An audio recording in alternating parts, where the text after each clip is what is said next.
Chapter 16, With Bow and Arrow. The Pacific Coast Indians whom I saw were unlike the pictures on the Great Northern Railroad calendars, as slugs are unlike dragonflies.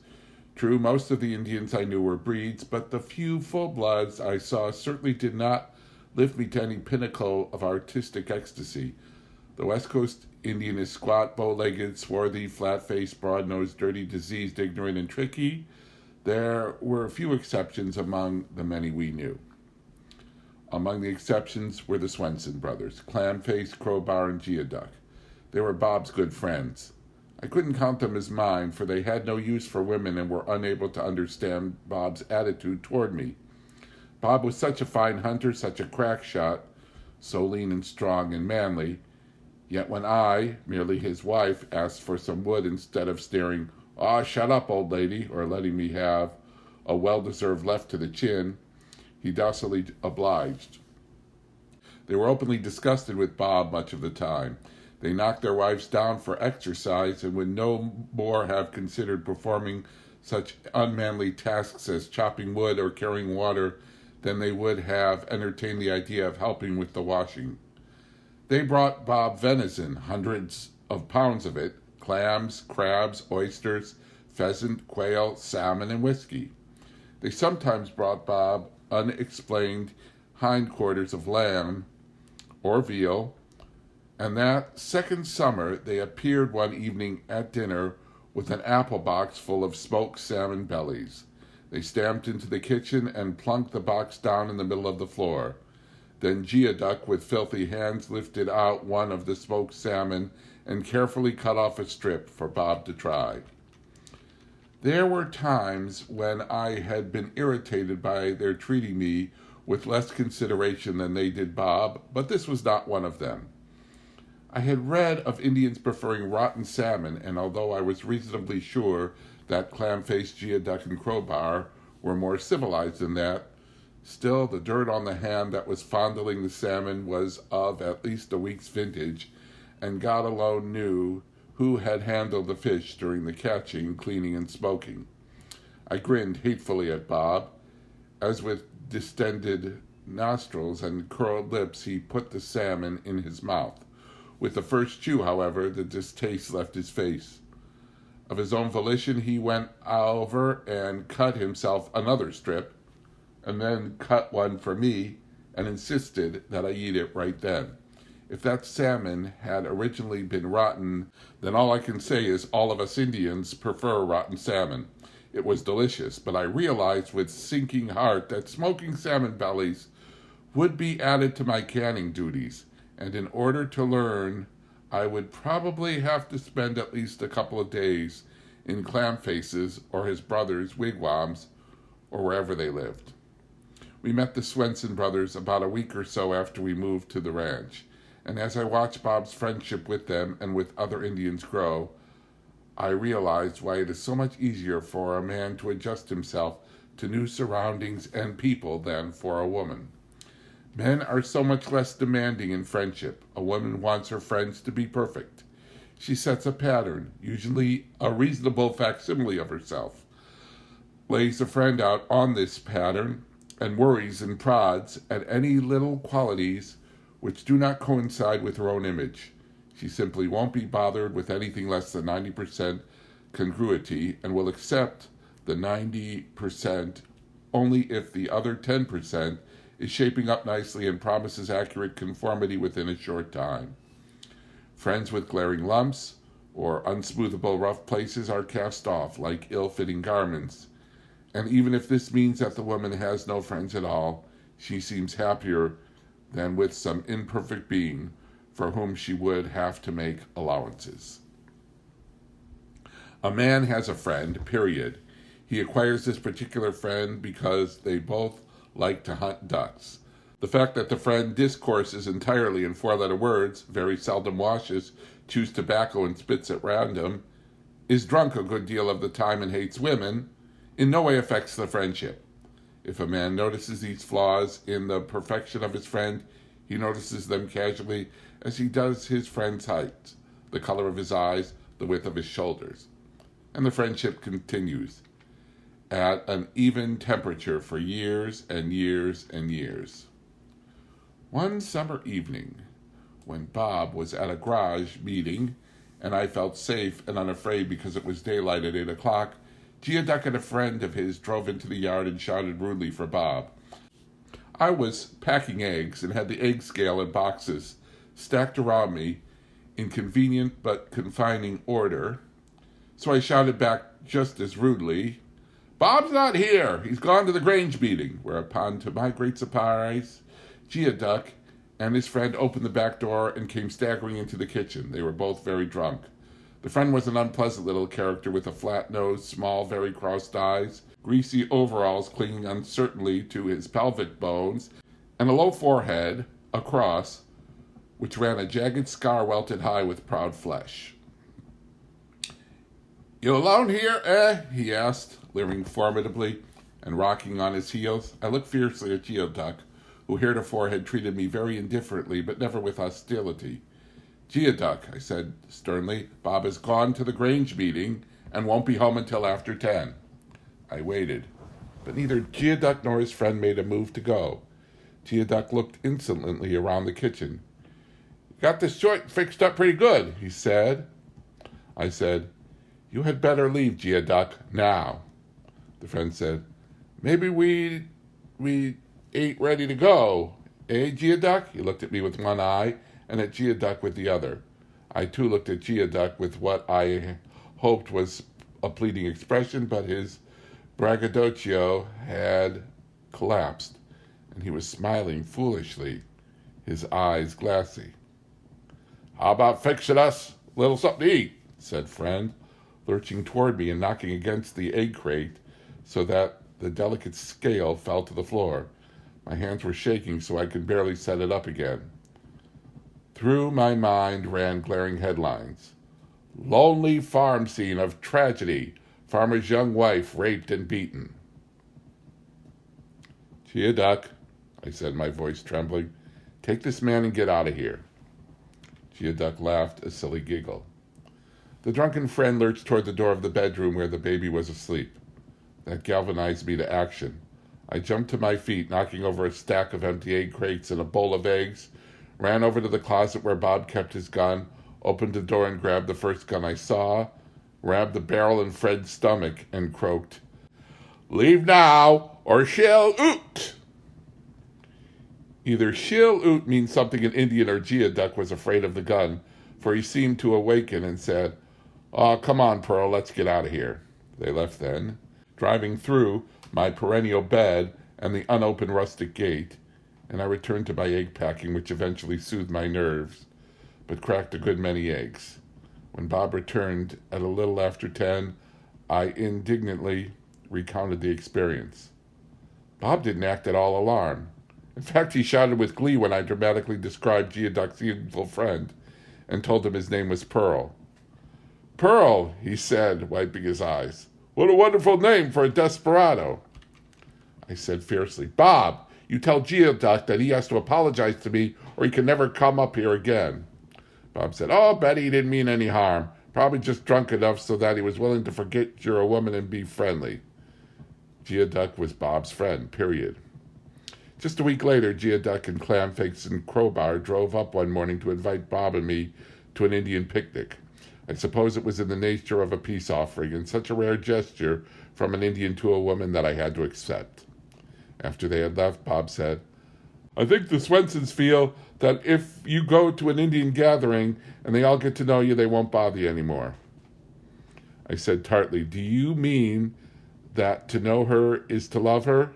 And when those drunken savages find out how refined I am, they'll come up here to discuss the arts instead of lurching around with rape in their eyes?" Bob says, "Nonsense! Indians don't go around raping people." "Not while I have my trigger finger, they don't," I answered bravely.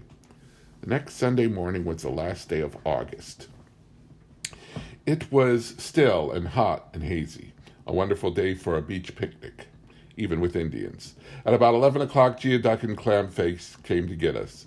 They were both genially drunk and refused to let me provide any food at all except milk and vegetables for the baby.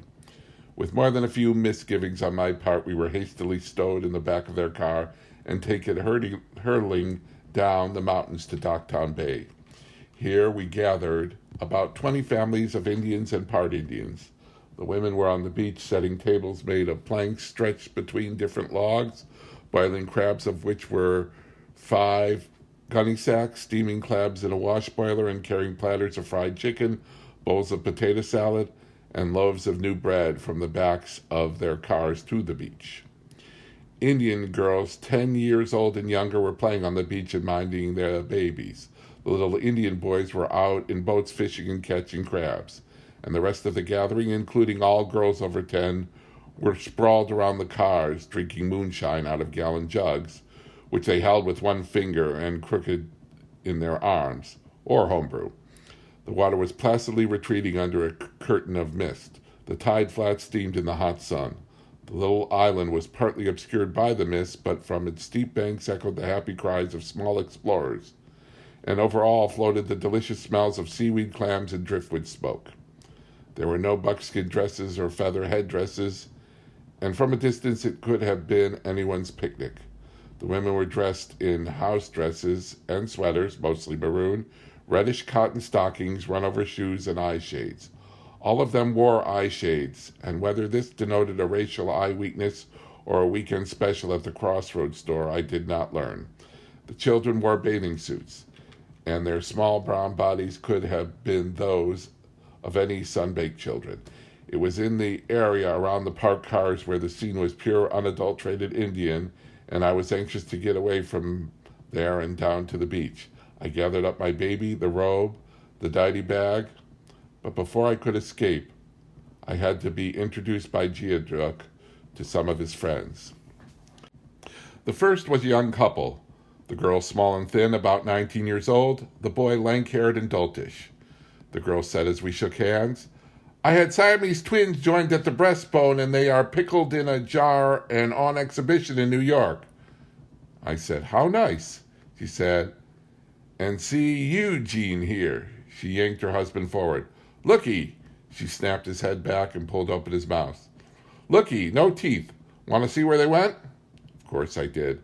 So she threw open the door of her car and pointed proudly to deep teeth marks in the dashboard. "Eugene got stewed and ran a tree." She and Eugene stood back proudly so we could all look. Reluctantly, but at last, Eugene's wife left the teeth marks, and Eugene shepherded Small Ann and me to the beach. She introduced me to all of the women at once with, "Meet Clamface, Geoduck, and Crowbar's friend Betty." Then she said, "Christ, honey, put the baby down on the beach with the rest of the kids. Looky, they're all okay." I looked and saw several babies crawling around in the sand and seaweed, while older children raced around and over them, knocking them down and kicking sand in their faces. One of the babies was gnawing on a large dead starfish. I pointed this out to Eugene's wife, but she merely laughed and said, "Christ, I bet that little bugger will be sick tonight." I walked down and took the starfish away from the baby and threw it out into the water, whereupon the baby gave a disappointed howl and bit me on the ankle. A little girl came running and said, "You damn fool, why don't you get your own starfish?" With my robe and the baby, I retired by a large silvery log. The sand was fine and white, and there were lovely little fluted pink shells behind the log where they had been tossed by some high winter tide. I picked them up and Anne threw them away, and we were having a pleasant game until a little old Indian woman with a face like a dried fig came and settled herself beside us. She was fascinated by the baby's red curls and kept touching them with her little mummy's claw and saying something quite unintelligible to me. It sounded like, "Yuck, yuck, gaw." But on the other hand, it could have been, "Gaw, gaw, yuck." Whatever it was, I replied with, "Yes, isn't it?" For I was very proud of my baby's bright hair. Then the little Indian woman began talking to me in English. She was very deaf and quite senile, but she explained, about 75 times, that she was the last of her tribe of Indians, that these Indians had been very warlike and fought all of the time until 1855, After a great war with several other tribes, there were only 90 left. Now only me, she concluded. All rest marry white and mixed blood. She was a friendly little woman and anxious to talk to me, but she had trouble with English, and she was so frail and so very old it was difficult. She seemed troubled by the degeneration of her people. She said, I was a good girl. Just one man for me. No whiskey. Others, she included the entire picnic, all bad. Sores come out, bad arms. And she pointed to a little girl drooping by her mother on a nearby log. The girl had one short arm with a 2-fingered stub at the end of it. On this cheery note, lunch was announced.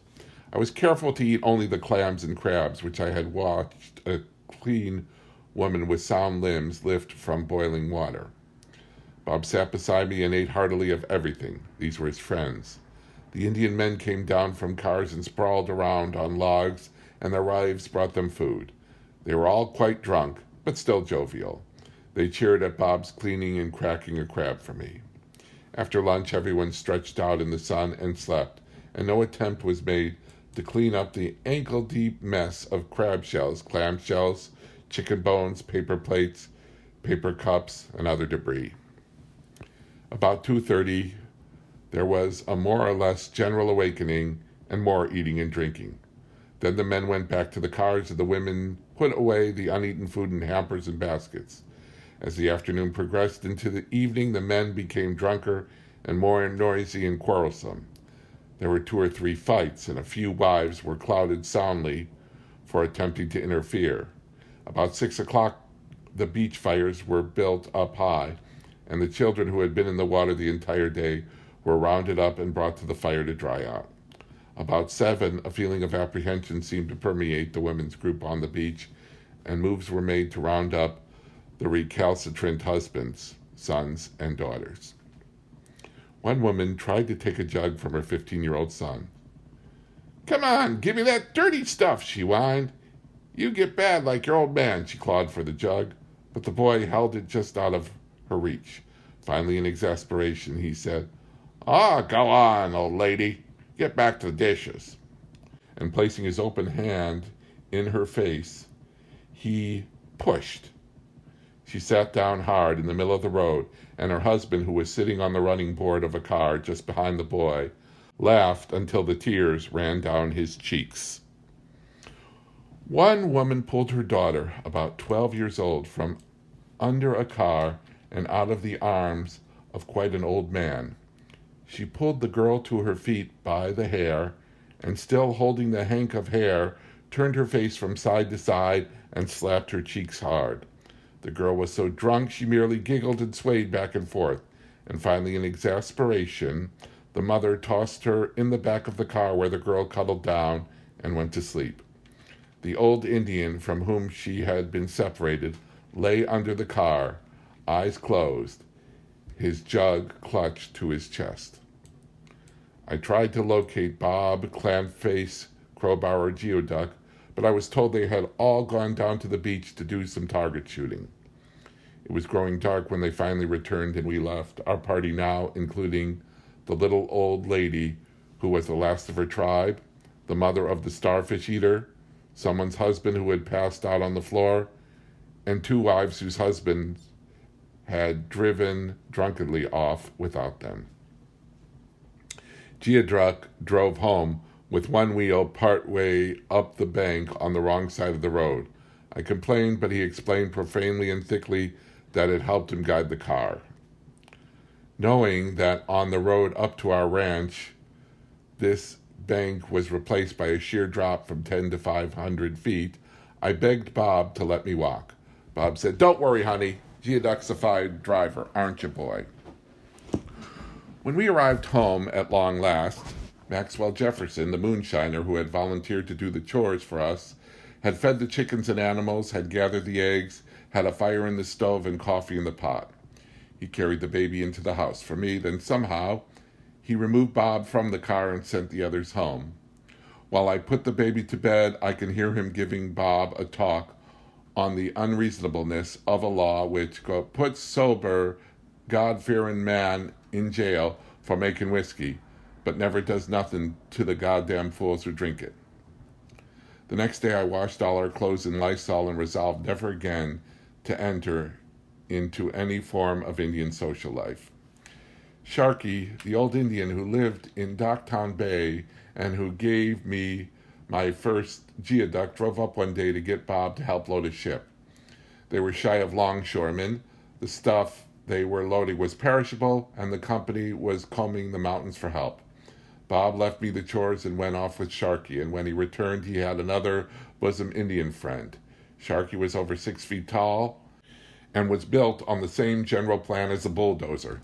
He had an enormous head, the largest head I've ever seen, and it was our impression when first we knew him that he was a victim of some insidious gland trouble and that his tremendous torso, like his head, was unhealthily large.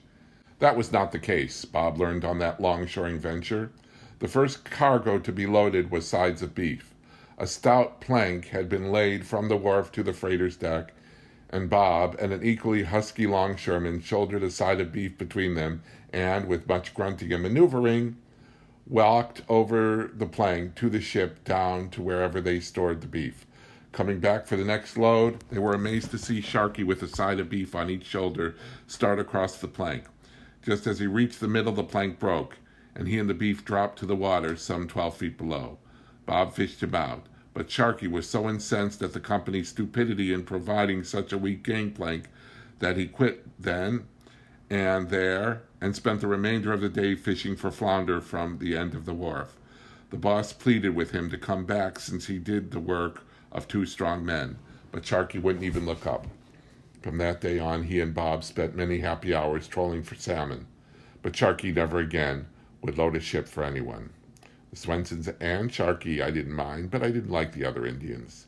And when they came to call, I filled up Stove's reservoir with water, and after they left, I scrubbed the house from top to bottom with Lysol.